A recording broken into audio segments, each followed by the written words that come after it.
কার কপালে কী লেখা আছে কেউ কিন্তু বলতে পারে না। সকাল রোজ এক এক দিনের সকাল এক একটা ভোর কার জীবনের কী নিয়ে আসে কেউ বলতে পারে না। আমরা সবাই তার থেকে অজানা। আজ যদি তাই বা জানতাম, আজকে এত শয়ে শয়ে মানুষের প্রাণও চলে যেত না, আর আজকে আমাকেও মৃত্যুর মুখ থেকে ফিরে আসতে হতো না। এই নিয়ে দুবার আমি কিন্তু মৃত্যুর মুখ থেকে ফিরে আসলাম। আজকে ভগবান পাশে আছে বলেই কিন্তু এটাই সম্ভব, নাহলে কিন্তু এটা কখনোই সম্ভব না।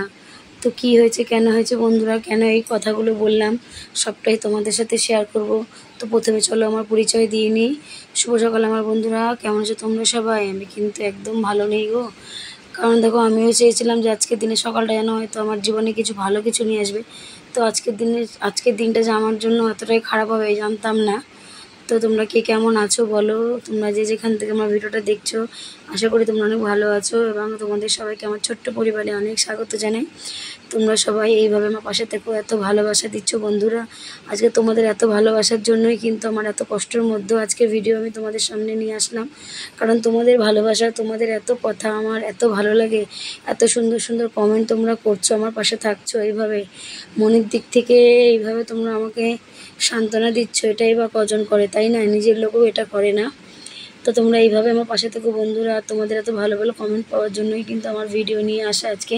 নাহলে এই পরিস্থিতিতে আমি ভিডিও নিয়ে কিছুতে আসতে পারতাম না। শরীরে বড্ড কষ্ট হচ্ছে। এখন রাত তোমার 12টা 20 বাজে, আমি ভয়েস দিচ্ছি। তো কি হয়েছে, তো চলো তোমরা এইভাবে কিন্তু, আর বন্ধুরা কেউ কিন্তু ভিডিওটা টেনে দেখো না প্লিজ, ফুল ওয়াচ করে যেও। তো আমিও আজকে নতুন একটা দিনের জন্য আশা নিয়ে সকালবেলা উঠে ঘরে সমস্ত কাজকর্ম সেরে একদম দৌড়ে জল দিয়ে, গাছে জল দিয়ে, রান্নাঘর একদম কাপড় জামা ছেড়ে রান্নাঘরে এসে ঘর ঠর মুছে রান্নাঘরে রান্না করার জন্য চলে এসেছি। আর বড়দের প্রণাম, ছোটোদের বুক বড় ভালোবাসা তো প্রত্যেক দিনের মতো আজকেও রয়েছে বন্ধুরা।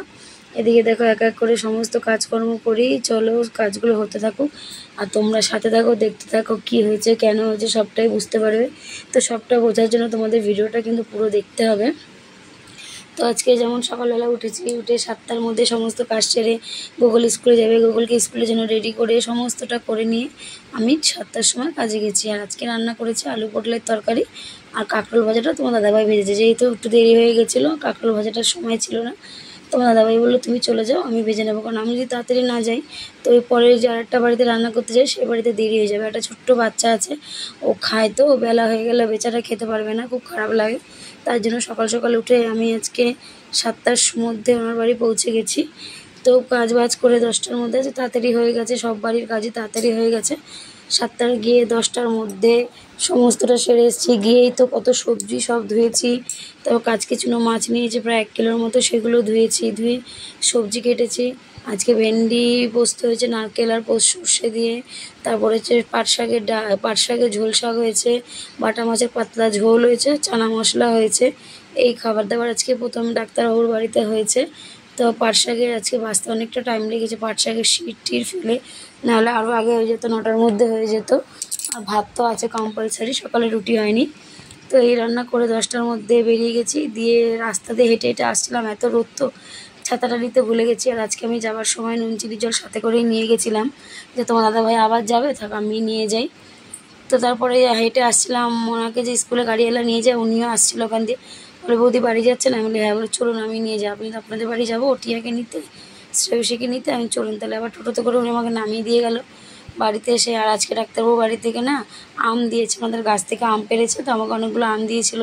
তো সেই আমি কেটে আমি একটা খেয়েছি, মাকে একটা দিয়েছি, আর বাদ বাকিটা থুয়ে গেছি। দিয়ে তারপরে খেয়ে আবার ওই বাড়ি চলে গেছি। ওই বাড়িতে গিয়েও আজকে দেখুন ওই বাড়িতেও রান্না হয়েছে পুঁই শাক, ঝিঙা পোস্ত, পটল ভাজা, সোয়াবিনের ঝাল, মানে একটু কষা কষাও না আবার একদম ঝোলও না, মিডিয়াম। তো এই রান্না হয়েছে। ভাত ডালটা কাকিমা করে নিয়েছিল। তো ওই বাড়ি কাকিমা করে নেয় টুকটাক, দূরে একটা পদ হলে সেটা তারা করে নেয়। তারপরে ওখান থেকে গিয়ে আবার পাশের বাড়ি গেছি। তো আজকে অনেক কিছু রান্না করেছি। এদিকে দেখো ওগুলো কিন্তু খাবার দিয়ে দিয়েছে, খেয়েও নিয়েছে। আর জামা প্যান্ট যে কেচে গেছে, যেহেতু বৃহস্পতিবার এসে পুজো করতে হবে, দেরি হয়ে যাবে। তো আজকে 1টার মধ্যে বাড়ি চলে এসেছি। প্রথম দিন 4:45 বেজেছিলো, তারপরের দিন 3:45। আজকে কিন্তু একদম পাক্কা 1টা, আর আমি তোমার দাদাভাই ঢোকার আগে আমি বাড়ি এসে পৌঁছে গেছি। তো বাড়ি এসে স্নান করে পুজো দিয়ে যতই তাড়াতাড়ি আসে না কেন, ওই যে বাঙালির টাইম অভ্যাস হয়ে গেছে, খেয়ে উঠতে 3টে বেজে গেছে। 3:10-15 নাগাদ একটু শুয়েছি, শুয়ে না আর উঠতে পারছি না, গলা ব্যথা, কথা বেরোচ্ছে না। কিন্তু ওই যে কর্ম তো করতেই হবে, তাই না? উঠে আবার ঘরের যত কাজ ছিল, ঘর দৌড় গোছানো গাছানো সমস্তটা করে আবার গেলাম ডাক্তারবাবুর ওই রুটি করতে। বিকেলে গিয়ে পুঁই শাক কেটে আসলাম কালকে সকালের জন্য, আর 18টা রুটি করলাম, দিয়ে যা থাকে সব কিছু পরিষ্কার টরিষ্কার করে দিই। গেছি রুটি বেলতে, রুটি বেলছি, আর তোমার দাদাভাই আজকে আমাকে সাবু মেখে দিয়ে এসছে, না তো মা মেখেছে, আর তোমার দাদাভাই গিয়ে সাবুটা দিয়ে এসছে, আমি খেয়ে নিয়েছি। তারপরে রুটি বেলে বাড়ি ফিরছি, তাড়াতাড়ি বললাম যে একটু ছাড়বে, একদম মার হাতে ব্যথা, রান্না করতে হবে, মা পারবে না। মা আজকে একবেলার মাছ করেছিল, দুবেলার করেনি, তো তার জন্য ভাবলাম যে তাড়াতাড়ি যাবো। তো আমি সাইকেল চালিয়ে আসছিলাম, তো একটা ছেলে পড়ে ফিরছিল, ছেলেটা গলির 3 মাথার মুখ, তো আমি আস্তে স্লোভাবেই যাচ্ছি, জানি রাস্তার গলিগুলা কে কীভাবে আসবে, রাস্তার পাড়ার রাস্তা আসতেই যাচ্ছিলাম, আর ওই ছেলেটা এসে এমনভাবে সাইকেলটা দিয়ে আমাকে মারলো। জানো তো আমাদের দুর্গা মন্দিরটা আছে, তোমাদের কালকে যখন যাব দেখাবো, আমি ওখানটায় ছিটকে পড়ে গেলাম, দিয়ে ড্রেন ছিল, ড্রেনের মধ্যে আমার কোমরটা ঢুকে গেল, আর আমার হাতটা গিয়ে না মন্দিরের দেওয়ালে লাগলো। আমি তো ভাবলাম যে আমার মাথাটা মনে ফেটে গেছে, আমার ভেতরে সে কেমন হচ্ছিল, আমি মনে হচ্ছে সত্যি আমি ভেবে নিচ্ছি যে আমার মনে হয় হয়তো হাত পা মাথা যে কোনো একটা কিছু হয়তো আমার ভেঙে গেছে, এত জোরে হাতটা গিয়ে পড়েছে। তারপর মন্দির মাঠে কোনো দিন লোক থাকে না, আজকে একটা ছেলে বসে ফোন ঘাঁটছিল, সেটা তোমার দাদাভাইয়ের বন্ধুই হয়, ও দৌড়ে এসেছে, তুলে দিয়েছে আমাকে। তবু ছেলেটা আমাকে তুললো না, দাঁড়িয়ে আছে ভয়ে, বাচ্চা ছেলে, বেশি বয়স বলবো না, 15-16 বছর বয়স। আমি বলছি তুই বেলটা তো বাজাবি, হ্যাঁ তুই বলিনি, তুমিই বলেছে, কারণ তুই হট করে কাউকে দেখে তুই বলাটা সাজে না। আচ্ছা তুমি বেলটা বাজাতে পারলে না?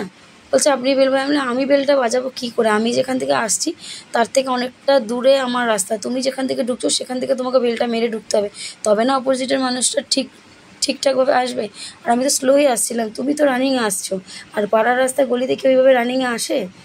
হ্যাঁ তুমি আবার তর্ক করছো, সমানে বলছো আমার দোষ, তবু তুমি নিজে তুই ধর তোল, ও দাঁড়িয়ে আছে, তারপর তুলে দিল, কোনোরকম সাইকেল চালিয়ে এসছি বাড়িতে, এসে নিয়ে দেখছি পাটা বড্ড ব্যথা করছে, আর আমি না পড়ে গেলে যাই হোক আমার কেমন বুকের ভেতরটা ধপধপ করে। তো এসে নিয়ে আমি বলছি মা আমার একটু ঠান্ডা জল দাও, শিগগিরই পায়ে দেবো, বলে কেন কী হয়েছে? আমি আমার একটা ছেলে সাইকেলে ধাক্কা মেরেছে, পাটা ব্যথা করছে। ওই ছেলেটা বলেছিল বৌদি তুমি বাড়ি গিয়ে দেখবা তোমার মনে হয় পা বা হাত কিছু একটা কেটে গেছে। তো হ্যাঁ আমি বুঝতে পারছিলাম যে আমার পাটাই মনে হয় কেটে গেছে, পাটা বড্ড জ্বালা করছিল।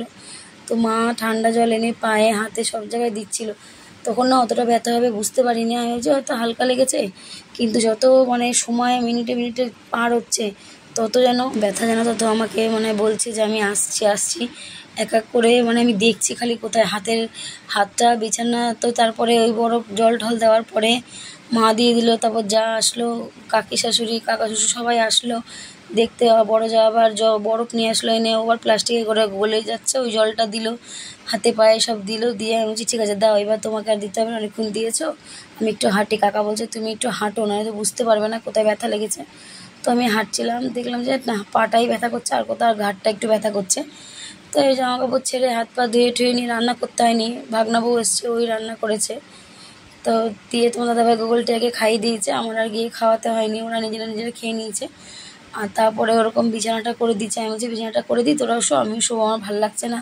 মা বললো খেয়ে যা তারপর শুবি। তো খেতে বসলাম, দিয়ে সবাই মিলে একটু গল্প, যা এক জায়গায় থাকলে হয়, গল্প করতে করতে দেখছি পায়ে হাতে ব্যথাটা বেড়েই চলেছে গলার দিক থেকে। আমি বলছি মা ব্যথা কিন্তু এখন এক এক করে আমাকে দেখা দিচ্ছে, বলছে দেখ এবার আস্তে আস্তে ব্যথা কীরকম হয়। তারপরে বিছানা করতে করতে গিয়ে দেখি হাতের কোনোটা কেমন গিঁটটা ফোলা ফোলা, হ্যাঁ সুতোটা সরিয়ে দেখি হাতের গিঁটটা ফুলে গেছে, পাটা কতটা কেটে গেছে। তো ওই যে বলে না ভগবান যদি থাকে তাহলে কারোর ক্ষমতা নেই, যদি রাখে হরি মারে কে, তো যদি সে রাখতে চায় কারো মারার ক্ষমতা নেই। আর আজকে একটা প্লেন দুর্ঘটনা হয়েছে, তোমরা শুনেছো, আহমেদাবাদের মেডিকেল কলেজের মধ্যে গিয়ে পড়েছে, মানে প্লেনটা জানি না 240টা মানুষ ছিল, উপরন্ত মেডিকেল কলেজে 20টা ডাক্তার ছিল, সমস্ত মানুষ কিন্তু মরে গেছে, পুরো ঝলসে গেছে, কোনো কারোর ঠিকানা পাওয়া যাচ্ছে না, এটাই শুনেছি। আমি রুটি বেলতে গেছিলাম, ওখানে শুনছি। তাহলে বলো মানুষ কোন ভরসায় বাইরে বেরোবে? আজকে যারা ওই প্লেনের মধ্যে ছিল তারা কি জানতো তাদের জন্য আজকে সকালটা কি নিয়ে আসছে, বা তাদের কপালে কি লেখা ছিল? তাহলে তো তারা বেরোতো না বলো। তো ওই যে বলে বিপদ কখনো কাউকে বলে আসে না, যখন আসবে তখন সব কিছু শেষ করে দিয়ে যাবে। তো আমার এই নিয়ে দুবার হলো, আজকে দুবার মৃত্যুর হাত থেকে আমি বেঁচে গেলাম। তো দুবারই আমাকে ঠাকুর বাঁচিয়ে দিলেন, জানি না তিনি হয়তো চেয়েছেন আমি থাকি তাই, নাহলে আজকে যেভাবে আমি পড়েছি হয়তো আমি পড়ে গেলে আমার কোনো একটা ক্ষতি হয়েই যেত যদি ওই ছেলেটা না থাকতো। আর ওই আওয়াজ পেয়ে দৌড়ে এসে আমাকে তুলে দিয়েছে, তাহলে আর কোনো দিন কিন্তু ওখানে কোনো লোক থাকে না, প্রত্যেক দিন আসি পুরো মন্দিরটা ফাঁকাই থাকে, আজকেও ফোনে গল্প করছিল। তাহলে কি ভাববো বলো। আজকে ভগবান ছিল আর ঠাকুর, তাই ডাকি ঠাকুর তুমি এইভাবে আমার পাশে থেকো। আমি যত দুঃখ কষ্ট ঝড় ঝাপটা যাই আসুক না কেন, আমি যেন তোমার সহায় হয়ে থাকতে পারি আর সেটাকে ভালো মতো পার করতে পারি। তুমি আমাকে কত কষ্ট দেবে আমি দেখবো, সব কষ্ট মুখে আমি দাঁড়ানোর জন্য রাজি আছি। তো এই নিয়ে আমার কোনো কষ্ট হয় না, খালি তুমি আমাকে ভালো রাখো ঠাকুর।